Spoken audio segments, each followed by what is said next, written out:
As much as we may hate to admit it, we all had a few movie scenes that made us absolutely bawl our eyes out as kids. For as lighthearted as a lot of kids' movies are, there's also some pretty dark and sad moments in a lot of them. I know movies aimed at a younger target audience sometimes get a bad rap for playing it too safe, but the films I grew up on certainly did not shy away from death or keeping it real. So today I'm going to talk about some of the movies that really tugged on my heartstrings when I was growing up.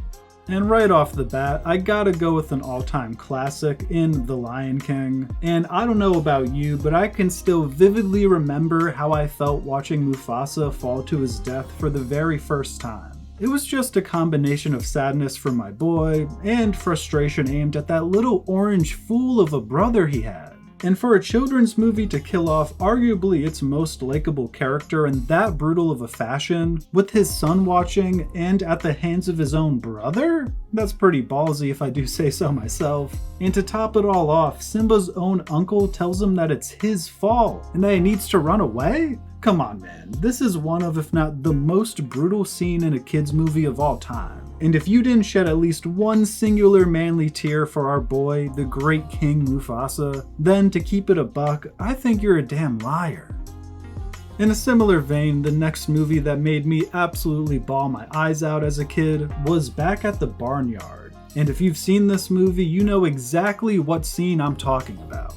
Ben, kind of similar to Mufasa in The Lion King, is easily the most likable character in the entire film, so given that this is a goated kids movie, this of course means he dies in an incredibly sad fashion. And I think what makes Ben's final stand against the coyotes so tragic and heart-wrenching is the fact that it is also a triumphant scene. I mean, Ben does successfully fend off the coyotes and save all of the hens, but of course dies in the process. And when it comes to the execution of this scene, I feel like everything about it was crafted to specifically make us tear up. I mean, you got the classic Tom Petty song, which fits the scene perfectly, and he dies in the arms of his son? Just absolutely brutal. And this was actually the first time I cried in a movie theater. I remember begging my parents to go see this movie because it looked like some silly fun, and Young Screen Stories loved shenanigans, but goddamn, I was not ready for the Ben scene. Real ones poured out some of their Capri Sun for Ben.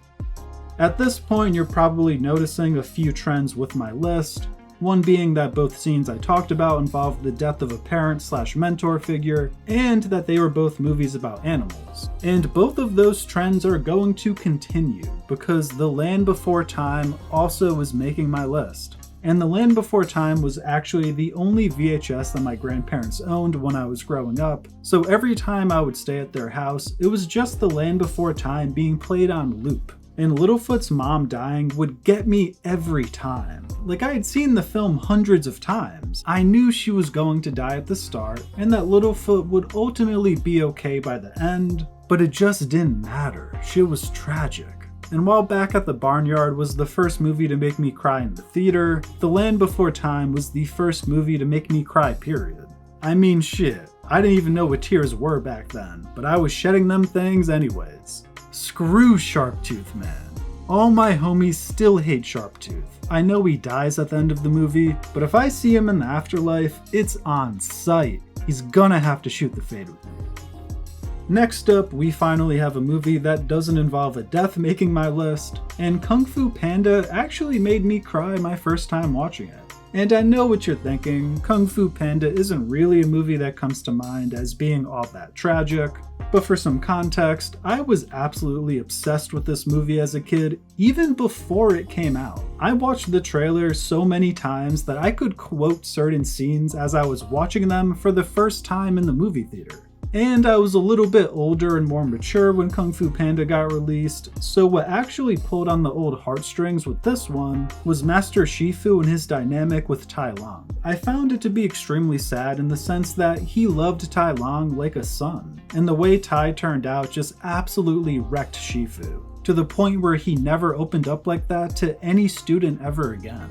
And for me, the scene where Tai Lung pulls up wanting the Dragon Scroll and just starts beating the absolute shit out of Master Shifu was just really sad. To see Tai Lung, who had all these dreams and ambitions placed into him by his surrogate father, now coming to blows with the man who raised him, is unfortunate to say the least. Now, unlike the previous 3 movies I talked about, I wasn't really in shambles or breaking down in waterworks during this moment in Kung Fu Panda, but it definitely got a few tears out of me. Now, this next film has been forgotten by time a bit, but Pokemon the first movie absolutely had me bawling my eyes out. And yes, that's the actual official title, just in case you couldn't tell it was the first Pokemon movie. But this film essentially saw Mewtwo and a bunch of cloned Pokemon fighting against Mew and a bunch of naturally born Pokemon. And as I'm saying this out loud, it sounds quite ridiculous, but I'm telling you, when Ash runs out and gets in between a clash between Mew and Mewtwo, the waterworks were on for young screen stories. Not only did Ash turn to stone, but Pikachu starts crying and repeatedly trying to shock Ash to bring him back to life. And Jesus Christ, was this a dark moment for a kids movie. Granted, defying all logic, this eventually works and brings Ash back to life, but for those few moments where it looked like my boy was toast, I was having a certified nervous breakdown. The last movie I'm going to talk about stands out from the rest because it is a film that I still cannot watch without crying. In fact, I think that this movie was made with the sole intention of making people cry. What is this movie, you ask? Well, it's Marley and Me.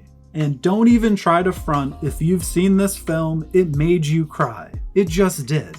If you can make it to the end credits with dry eyes, I'm gonna be real with you, I think you're a sociopath. Again, there's just something about animals dying that hits harder than when a human character dies. I don't know if that makes me an asshole or a terrible person, but Marley's death is definitely the hardest hitting death in cinematic history for me, hands down, and is probably not even close.